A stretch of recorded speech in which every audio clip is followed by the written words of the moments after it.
When was the last time you paused long enough to consider what is truly important to you? Life changes, we change, our priorities shift. Yet many of us continue operating from an old set of assumptions, expectations, and habits without taking the time to ask ourselves whether they still fit the person we have become.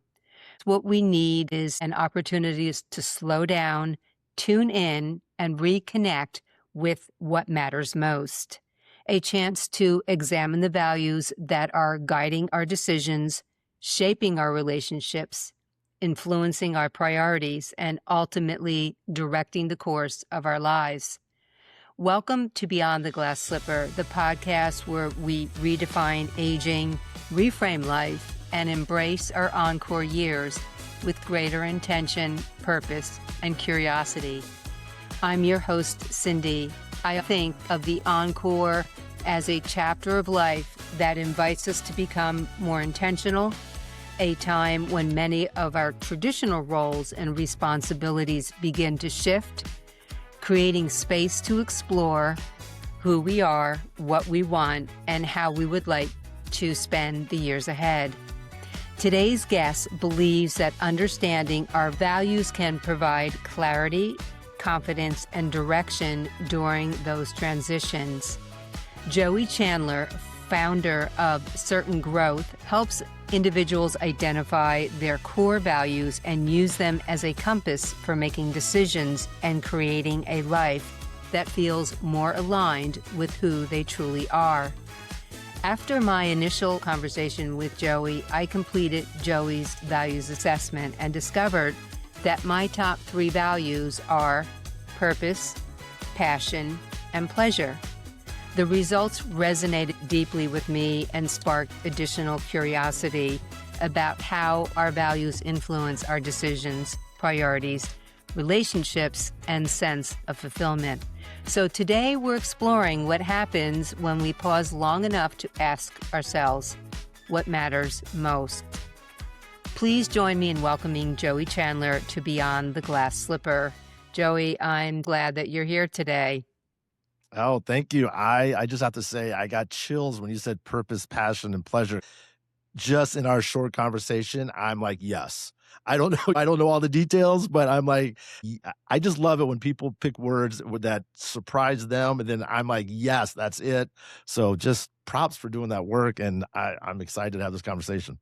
That's great. Again, thank you for being here. I have to be honest with you. So much of Beyond the Glass Slipper, it came out of me fulfilling a purpose. You know, the pleasure part, when I shared that with a friend, it was like, oh my God, that's so in tune with you, Cindy, because you love golf, you love your grandkids, you're looking for pleasure at this point in life. And I tend to get very passionate about things. But I have some questions because your assessment was awesome and I went through it. And before I knew it, I had these results. I have to ask you, how did all this start and how did it lead you here? And how did you come up with this assessment? It's a lot of questions in one. So you can take them one at a time, Joey. No, thank you. That's actually a great story. I like the story. About 10, 12 years ago, I started a business where we were doing tribute videos for people. And this is a video where, like, if you want to do something for one of your best friends, we get 30 or 40 people that know her best. They send in a short video clip saying what they love and appreciate about the person. And then I would take those and compile them all together. And then we would show it at a birthday or a retirement or something of the sort. And I did, over the span of a few years, I did a couple hundred of those videos. And somewhere along the way, I started to see that there was always a theme in the video. The person was about love or joy or happiness, something in that realm. And it wasn't loud, it wasn't overt, it wasn't like everybody said the exact same thing. I had an interest in human development and in transformation and self-awareness. I had that interest. And because I sat there for, literally years of my life listening to people say something nice about this other person, I could start to get a sense of who they were. And it just dawned on me that what was happening is that I was seeing who that person had, who they are, and through a lifetime of actions and interactions with their friends and family, they had left an imprint on them. And then that imprint was being basically sent back to me through all of those videos. And it was all condensed down. I did videos for people from 7 to 90 all over the world. They were not super self-aware. I mean, there were some famous people. There were mostly everyday moms, dads, and grandparents. And it just dawned on me like, wow, we all have something at our core. We live our life. It leaves a mark on everyone. And I know that if I did a video for you or for anyone, we get 30 or 40 people all saying what they love and appreciate about the person. There would be a theme. And to me, that theme represents who we are at our core. So then I had that idea. I knew there was something there. And then I went to work. I went through a whole bunch of different versions of the questions that eventually led to the 3 questions that you asked. The reason why the process works is so simple and so direct and produces great results is because I know that you have something at your core. And all I had to do was kind of figure out a way to pull it out. And from there, it just works. And it's shockingly fast and simple. And then the other part that's there is that our values are much closer to the surface and much more powerful than we realize. And it just doesn't take a lot of work to figure them out. That's so interesting. When someone makes contact with you, do you have them do that first or take the assessment? Or do you sit with them first and then the assessment comes later? Y- Usually they do it before they can actually go through and then schedule a call with me. And because what I found is me talking about values, like, I could talk to you about the importance of values, and you've heard Okay. values a million times at different leadership retreats. Like, you know what values are, and you have an experience of values. That's a far different conversation than if we're talking about how we can help you have more purpose, pleasure, and passion in your life. Right. It's just a different conversation. And so I can talk about values. I much rather talk about a person's particular values because that's going to make the difference. Right, right. When you and I first spoke, I had shared with you that I have taken so many self-help courses. I've actually run into two distinct different thoughts on values. If money is important to you, one of your values may be in the area of finance or being financially responsible.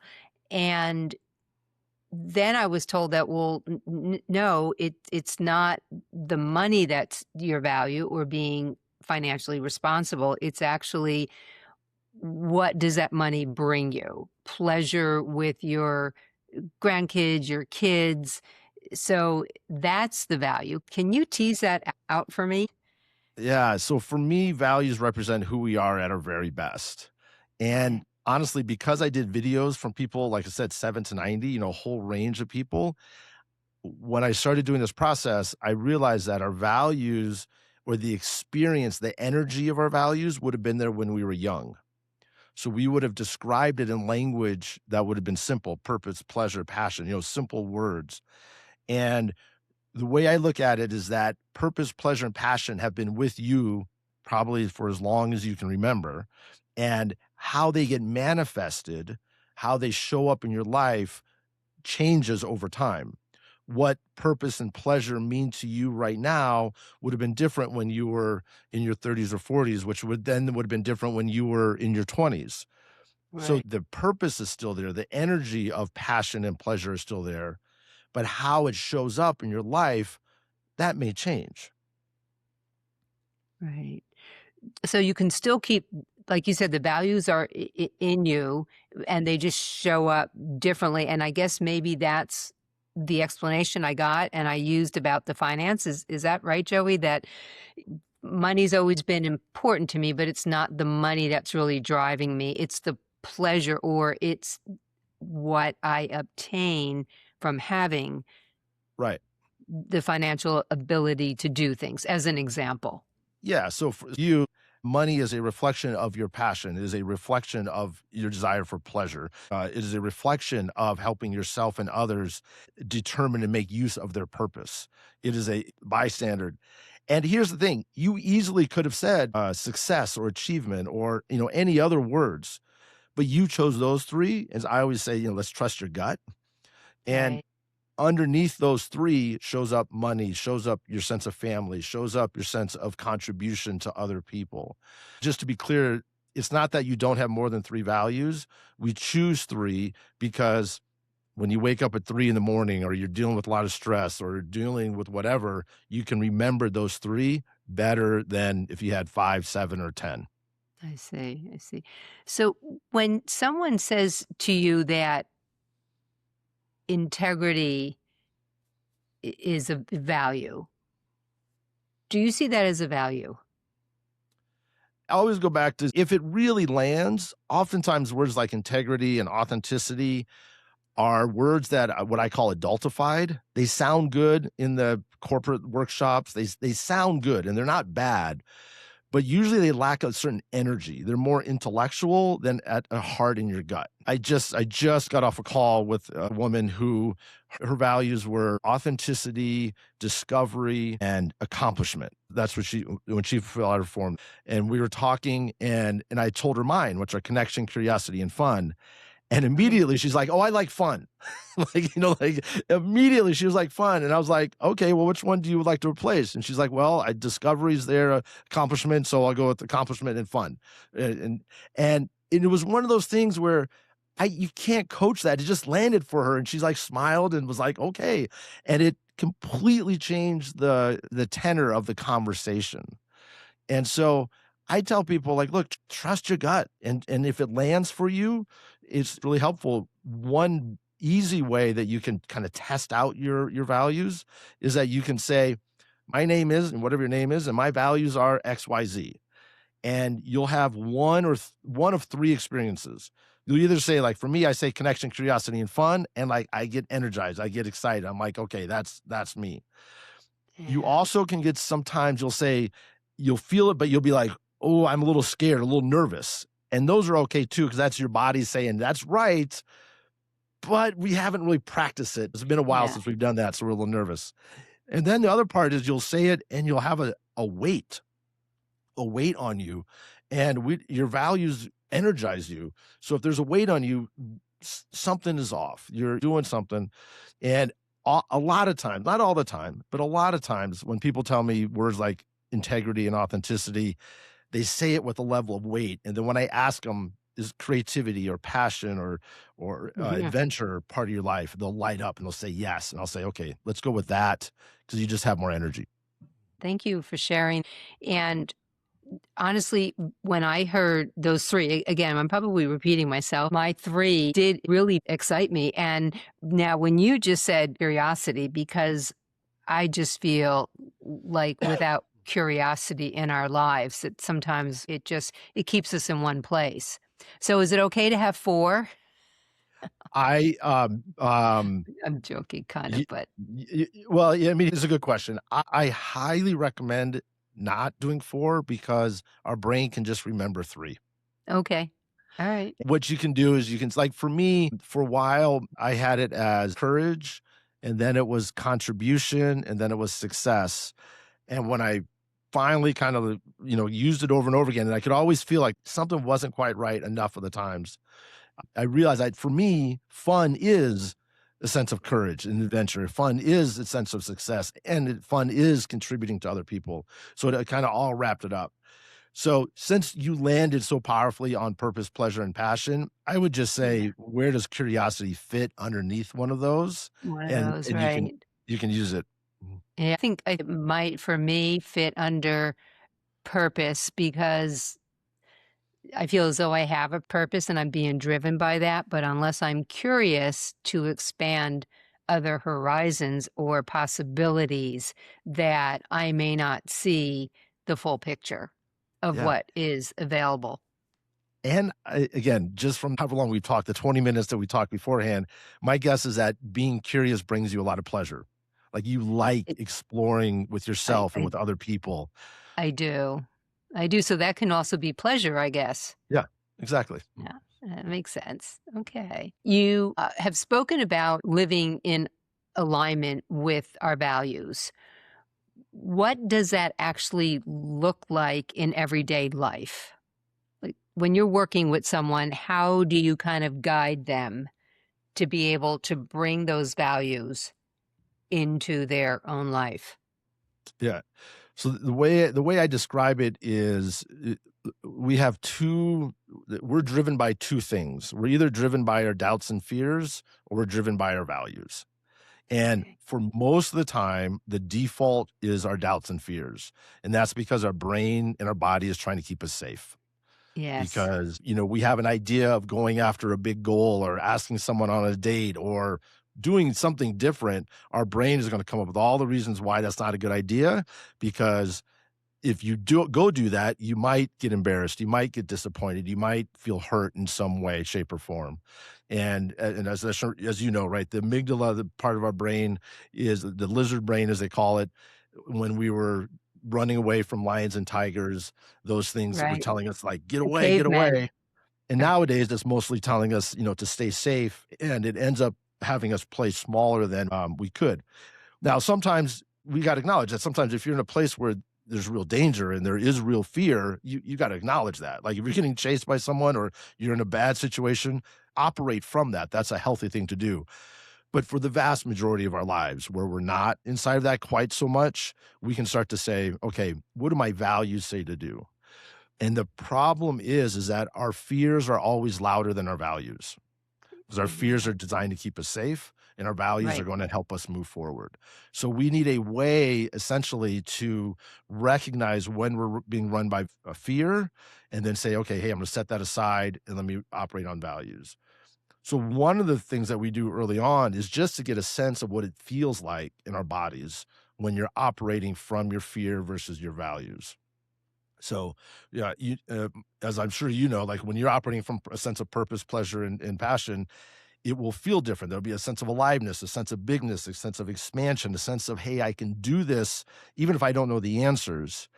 But when you're operating from fears like, I'm not good enough, I don't have what it takes, they won't like me, whatever those are, then you're closed down. You're more defensive, and each person will have their own kind of somatic experience of both. So you can start to recognize and say, "Hey, I wake up and you're grumpy or whatever it is." But then what we do is that I take people through a series of questions, and there's Okay. 6 questions, and I found that these to be the fastest way and the most effective way to let go of your fears and doubts and take actions that align with your values. And so the questions are, first off, is what can you celebrate about yesterday, and what Okay. can you learn from that? So this is, Okay. and I'll would you like to go through the question? Would you like me to ask you the questions? Okay. It is Okay. Yeah. it's a fun it's This because was it's not sometimes planned. it's not planned, Impromptu. but it's usually more fun. So what is something that you can celebrate about yesterday? Okay. So specifically, yesterday being yesterday or Yeah, being past in my life. yesterday. Yesterday. Okay. What can I? Oh, okay. I got my 12th episode edited and launched. Awesome. You got your 12th episode edited and launched, and what did you learn from that? Oh, I learned that the algorithms are playing a game and I need to learn that game. But for right now, and I also know that the way it leaves the editor, if you will, and it comes up on the platform, it may not look the same. So I learned that I have a lot more to learn, but I'm enjoying the journey. Yeah, awesome. So you learned that you have a lot more to learn and you're enjoying the journey. And the reason we ask what can you celebrate about yesterday is because I found when I ask people like what can you celebrate about life in general, what happens is that you're like, yeah, back then I did this thing, but then your brain is like, yeah, you did that then, but you kind of suck now. And and so by just saying yesterday, it forces us to have undeniable proof that we accomplished something. And that triggers dopamine in your brain and will give you a sense of I can do it, or self-efficacy. And then when you say, "Hey, what can I learn from that?" That gives you a sense of accomplishment and puts you into a growth mindset. That's awesome. And then the next question is what's a pressing goal of yours? A pressing goal is to get a better work-life balance so that I can see this project to my end goal without getting burnt out. Okay, awesome. You wanna have better work-life balance so you can complete this project to the end and not get burnt out. Yes. Okay, awesome. Now, as soon as we think of any goal, shows up are doubts and fears and worries. So when you think of completing this project without burning out, what doubts, fears, or worries come up for you? that I won't put my need to be a perfectionist. Yes. And so letting go of being perfect, going with the philosophy that done is better than being perfect. Okay. And is the fear that you put out something that's not perfect and that will be bad? It'll be embarrassing. It'll be, Got "Oh, it. look, she really can't do this." Entering into this project, there was a whole lot of imposter syndrome going on in the beginning, Okay. and so, yeah, embarrassment. I'm gonna say, I'm constantly checking my research and my facts because I don't wanna be called out. When you have a little audience, you're not being called on a whole lot of things, but Yeah. I'm hoping that the And audience will grow. yeah, so the idea is that you don't want to look bad, you don't want to get embarrassed, you don't want to do it wrong. Right, And when we look at our fears, we just we're not doing like therapy, we're not doing anything, we're just acknowledging them. right. And then so then you want to acknowledge your fears, then you can say, "Hey, what do your values say to do?" So when you think of purpose, passion, and pleasure, what do they say to do in terms of getting your program out without burning out? Okay. The fact that this purpose that I've identified through literally a year and a half of research, I feel as though it has value. I really feel that. Yep, So that helps me with regard to the purpose that I have. The passion is the fact that I do get when I was working with patients in the therapy setting, hospital or home care, I was passionate about delivering value to them, the services that they needed and deserved. And I do like to have fun along the way. That's important to me. I think you need to laugh, and I think just laughing at myself.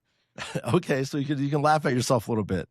Oh my Okay, God, yes. Oh, yeah, yes. and so given all those ideas, what's one thing you can do today that will help you complete the project without burning out?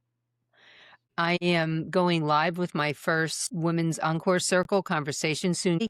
And I think I just have to, I've already come up with reasons as to why I should postpone it. I think I have to move forward and take what I've developed and put it out there, even if it's only just for 3 or 4 women. I'd Yep. like to have 12, but people say yes, but then they don't show up. It's a first attempt at getting my product really out there and getting feedback. Yeah, awesome. So the predictable result of doing those 6 questions is that you have more clarity, more confidence, and more energy. Would you say that's true for you? I would say that's true. I think saying things out loud is so helpful. And with you guiding me to just specifically focus on one thing, when you think of yesterday, what positive thing comes to mind as opposed to just globally thinking of yesterday. And I don't know that I would have honed down into getting something out of it, finding something tangible that I could hold on to and take forward in my planning. Yeah. So that is what it means to live a aligned life. It's to set a goal, identify the fears, take actions that are based on your values. And to do that, celebrating yourself really helps. Identifying what you learned from it really helps. And the end result of taking actions that align with your values and serve goals is more clarity, more confidence, more energy. So for people that are experiencing something less than clarity, less than confidence, or a lack of energy, they're probably operating more off their doubts and fears than their values. Say, do you find that a lot of people struggle to identify their core values?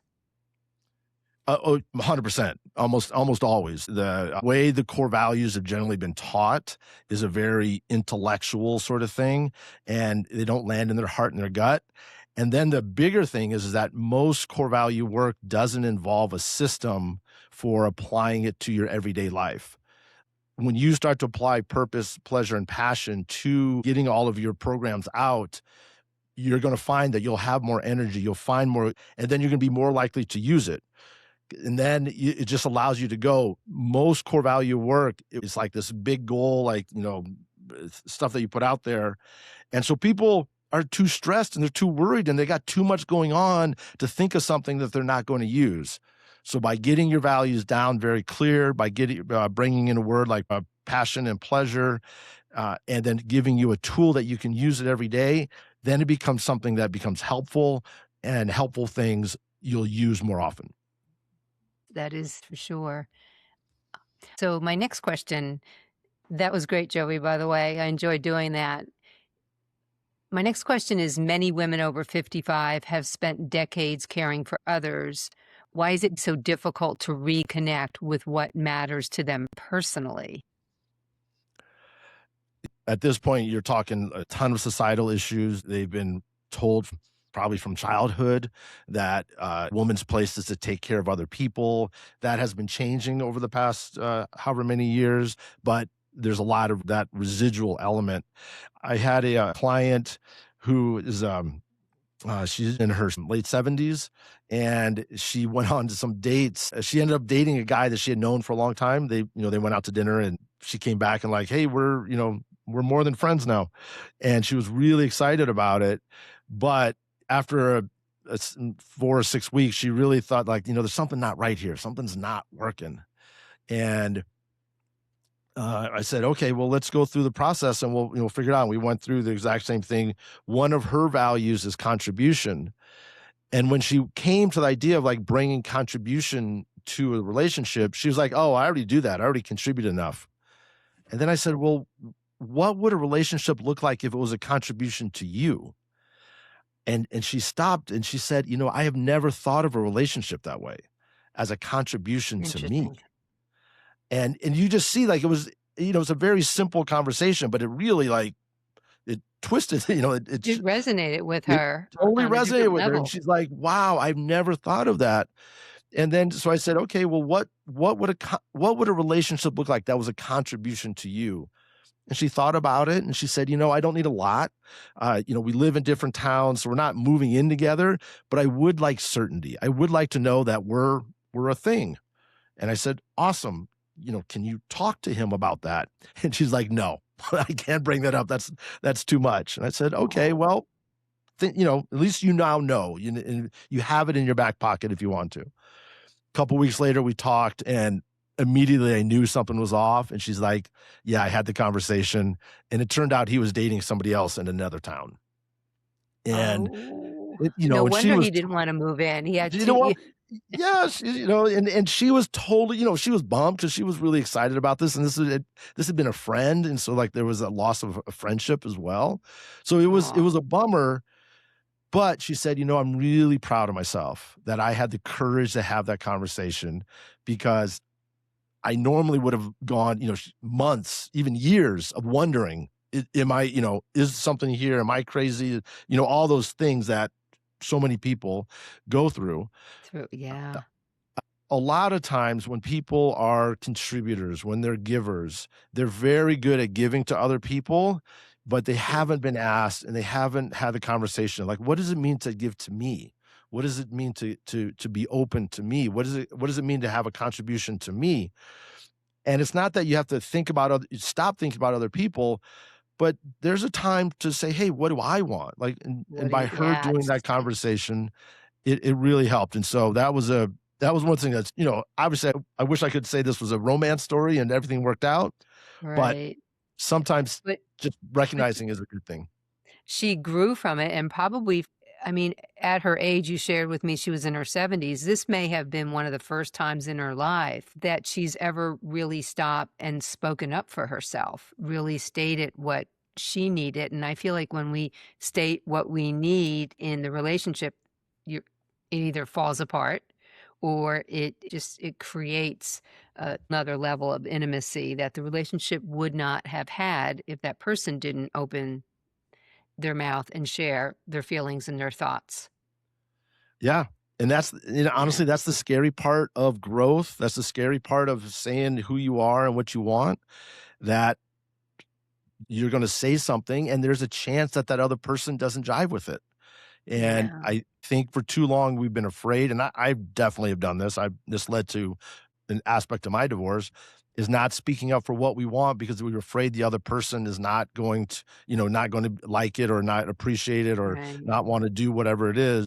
While I can't say that me speaking up would have led to a divorce, I certainly can say me not speaking up contributed to my divorce. Force. That's interesting. It's like keep the waters calm, don't cause conflict. The underlying current always takes us down. Yep. Yeah, so that's interesting. Thank you for sharing that. And you did mention that our values don't really change over time. They're kind of always at the root of who we are. But can they? I guess do they become clearer as we gain more life experience, or do they adapt to what is now more important to us? I look at it like it's a muscle. You get stronger at using them. Oh, When I first started playing with fun, I was like, "Ooh, I don't know," and, I was a little bit nervous, and then I just started playing with a little bit more. I did some research, and it turns out there's a researcher, her name is Barbara Fredrickson, and she developed a model which she calls, broaden and build, and this is out of the positive psychology world, and it turns out words like fun, play, creativity, adventure, they broaden our awareness. So in times of stress, it's helpful, like, when you're dealing with a challenging sales call or a difficult conversation with a spouse, by having a word like one of those in your values, it helps broaden your awareness and helps you see things from a different perspective rather than how we tend to get focused. So when I saw that about fun, it gave me a deeper understanding. And so you can actually start to do research on how your values show up and what research has been done on your values, and that it would deepen it. So now I am more confident about the power of fun and what that means. And I'm more willing to laugh about it and laugh at myself because I know it serves something. Now, does that mean the value has changed or if I've just gotten more grounded in it and more confident in yeah. it? And that's what I think. And so I think the energy of our values stay the same. Maybe we change the language of it, but that thing is so powerful that it's generally there. How do values help us make decisions? I think you kind of maybe touched on this one though, during periods of uncertainty or transition. But can you give us some like concrete explanations of that? Yes. I mean, the biggest thing, just like the client I told you about, she had to make she was trying to make a choice. Like, something doesn't feel right. And by getting grounded in her values, by letting go of the doubts and fears, and getting a little coaching, we were able to come up with the idea that a relationship based on contribution just meant some certainty to her. So then she could speak to that. One of the problems that we have is that when we're in an uncertain time, that's when our doubts and fears get triggered and run rampant. I'm not good enough, it won't work out, and all those sorts of things. So you end up making decisions to either do something or not do something based off your fear rather than your values. And when you do that, you either end up chasing after something that you don't really want, or doing something that you really do want, or not doing something you do want. And so you feel stuck. Yeah. So, and the values help you. They're not going to, your life isn't going to be roses and rainbows just because you have values, but they will help you keep taking action in the general direction of where you want to go. And in my experience, we're closer than we think we are to what we want to accomplish, but it just takes a little bit more work. Yeah, that's interesting. My mind is going in a direction where I think if you're adhering more to your fears over your values, that you could make some really bad decisions in life and not be able to make a definitive decision. This is what I'm going to do because I'm too afraid to stay in the situation or to open my mouth about it. And yeah, that's interesting. That's really pretty deep stuff, Joey, Yeah, in a good way. yeah, in a good way. One of the things is that the more you can talk about your values, like the more you talk with your friends about purpose, pleasure, and passion, you're going to learn more about it because there's things that we'll learn about our values that we can only learn by talking with and interacting with other people. And so the more Yeah, you have these conversations, you can just start to explore, like, hey, what does pleasure really mean to me? What does it mean in a workplace to have a sense of pleasure? I mean, like, that's a powerful right. word, and that would get people thinking in all sorts of different ways. And so it's a lot of that curiosity, a lot of exploration. I don't think anybody knows. There's no end game. It's just a constant exploration.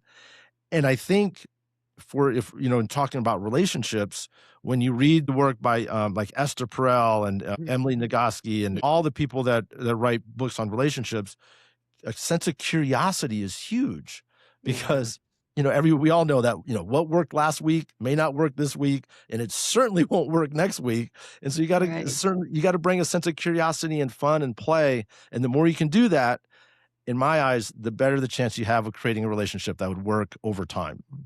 Yeah. Oh, that's interesting. Now, in your practice, do you see more men or more women, or is it pretty equally split? Right now, it's equally split. Traditionally, it's been more men. I'm not exactly sure why that is. It could be the idea of being open with me is more with men, but in my experience, we all got values, and the more we can use them, the better off we are. Right. Just as a takeaway for the audience, how values can improve confidence and resilience. Yeah. So if fundamentally, the way I look at it is if you're not confident, if you're not feeling that you can take that next step, if you lack a sense of clarity and you just don't have the energy to do whatever it is that you want to do, there's a very good chance that you're operating off of some doubts and fears and worries versus your values. And those doubts and fears or worries may be completely justified. Again, sometimes people are in very difficult situations, so they can be justified. But if you can operate from your values, it's just going to give you more clarity, more confidence, and more energy. So for me, the first thing I suggest to people is they can go to my website, certaingrowth.com, and there's a button there that you can go through the form that we take the value assessment that you did. They can get grounded in their values, and then they can just start to explore. Where am I living true to my values? Where am I not? How could I make better use of them? And you just start to take baby steps. And then you can start to see, you can develop the muscle of like, okay, I want to have more of this. I want to have less of this. And then you can move forward. Nice. Thank you. I'm going to ask you one more question before we wrap it up, Joey. So if you think of anything along the way that you'd like to share before we do, as we all know that, or at least from my findings, is that many women struggle with guilt when they begin prioritizing themselves. Is that something that you would agree with? Yeah, I've been told about that more. Like obviously I don't experience that quite as much, but a lot of people talk about it. And even if it's not guilt, there's a resistance to really prioritizing themselves because they don't Yeah. know how to do both. They don't know how to prioritize themselves and oftentimes like their families or things that are important to them. Right. Maybe, reframing it as opposed to being selfish, that they might be honoring themselves. And we all know that when we become a better person, we're better for everyone around us. So, are there any little tips that you might be able to provide to my female audience on how to honor themselves as opposed and getting away from feeling like they're being selfish and they feel guilty when they try to do things for themselves? Yeah, the best thing to do in my eyes is because I think we're dealing with a false narrative that it has to be one or the other. Ultimately, the goal is I want to be able to take care of myself and I want to take care of the people that I love or, my business. Like there's a me and there's a it over there. So The you go they. through the process. What can you celebrate? What did you learn? And then the goal is how can I honor both myself and let's say the family. How can I do both? That's the goal. Well, what are the fears that come up when you think of doing both? I don't have time. I'll be stretched too thin. Um, it doesn't matter what I do, whatever those are for the person. And then you would say, okay, what do my values say to do? Like for me, I can say, how can I bring if I brought some connection, some curiosity, and some fun to that challenge of doing both, it will give me ideas of what to do. And then I can take a step. And then when I take that step, that's me taking a step towards honoring both myself and the they in this conversation. And as you do that over and over again, you'll start to develop systems and practices in the muscle to be able to one, honor yourself and honor the people that you want, people love their families. They want to honor their Right. families. And Sure. they wonder how to do both. And so rather than trying to think of how can I honor myself as separate, you say, how can I do both? And you go through the process and your values will give you new ideas, new thoughts, new just understandings. And you do it over and over again and you'll find a solution.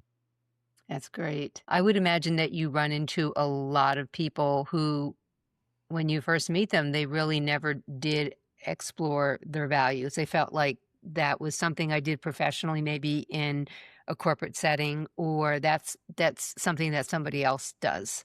And where would you have them begin? Yeah. I said, go to my website, certaingrowth.com, complete the form. If they want to schedule a call with me, they can schedule that call. But it all starts there because everybody's got values. Like, and as soon as you clarify them, it's a start, and then we can start to put them to use. Right. So, Joey, what I'm going to do is anybody that's listening today that would like to learn more about your work or take your values assessment or explore working with you, I will be providing that information in the show notes unless there's something that you would like to add now. No, they got the website, and I just encourage people to do it because it's really fun. Just like when you smiled so much when you said purpose, passion, and pleasure. Like, it's just fun to be yourself. And in this world where it feels so difficult to be ourselves, even if you have it for a moment, it really makes a big difference. Yeah, I agree. Well, Joey, thank you so much for joining us today and sharing all your insights, wisdom, and really practical tools for helping us better understand what truly matters most. One of the things I appreciate most about today's conversation is the reminder that our values can serve as a compass during times of uncertainty, transition, and change. When life feels confusing, when we're standing at a crossroads, or when we're trying to decide what comes next, reconnecting with our values can help us move forward with greater clarity, confidence, and intention. For those of you listening, I encourage you to spend a few moments reflecting on what matters most to you right now in this chapter of your life. Remember the chapter I call your encore. What values are guiding your decisions? Are your actions aligned with what you say is important? And if not, what small step can you take? And one of those small steps I would highly recommend is contacting Joey through his website. And again, that information will be in the show notes so that you can move closer to living with alignment with those values. As always, thank you for spending this time with us. If you found value in today's conversation, please share this with a friend, leave a review, and subscribe so you never miss an episode. Until next time, remember, you are not defined by your age. You are not limited by the stories you've been told. You hold the pen. Your encore is still being written. I'm Cindy, and this is Beyond the Glass Slipper. Please remember to stay curious.